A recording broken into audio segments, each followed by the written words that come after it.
A major new report is saying the majority of countries are failing to address the needs of more than 1 billion people around the world who are affected by mental health disorders. The study published in the Lancet journal says this failure is exacerbating poverty and economic progress. The British government is marking World Mental Health Day with the appointment of what's thought to be the world's first Minister for Suicide Prevention. Sophie Hutchinson reports. The Duke and Duchess of Cambridge showing their support for the Global Summit on Mental Health, which is underway. Today, to mark World Mental Health Day, ministers are focusing on suicide prevention. Rates are falling, but 4,500 people still take their lives in England each year. The government is announcing new funding for the Samaritans to ensure the helpline remains free for the next 4 years, and a new title for Health Minister Jackie Doyle-Price to become the UK's first Minister for Suicide Prevention. It's hoped the new role will help tackle the stigma around suicide, but the mental health charity SANE has said while it welcomes the intention, many patients in the UK are left untreated and in crisis because there's no treatment available.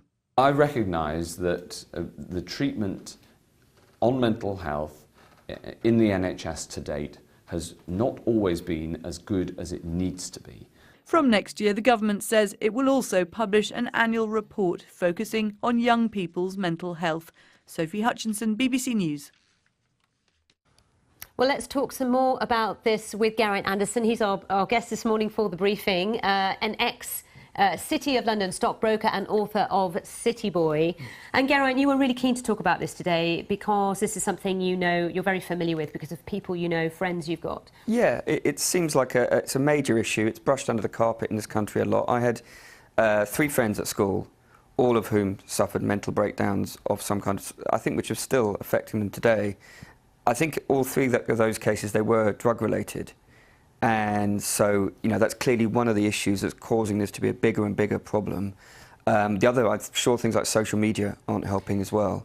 And also as well, I mean, we've mentioned the fact that Prime Minister today is appointing a Minister for Suicide Prevention, a story we've got on the BBC News app. For men in particular, this is a big issue, it's a big problem. Absolutely. There's a very high suicide rate among men in their 40s, that kind of age group. Is this something you saw? Did you see this issue a lot when you were working in the city? Well, to some extent, and you know, the fact of the matter is I think 3/4 of the suicides in Britain are male, and that suggests that it's because we don't talk, we tend not to talk about as much, and I think we therefore just hold in these problems that we have.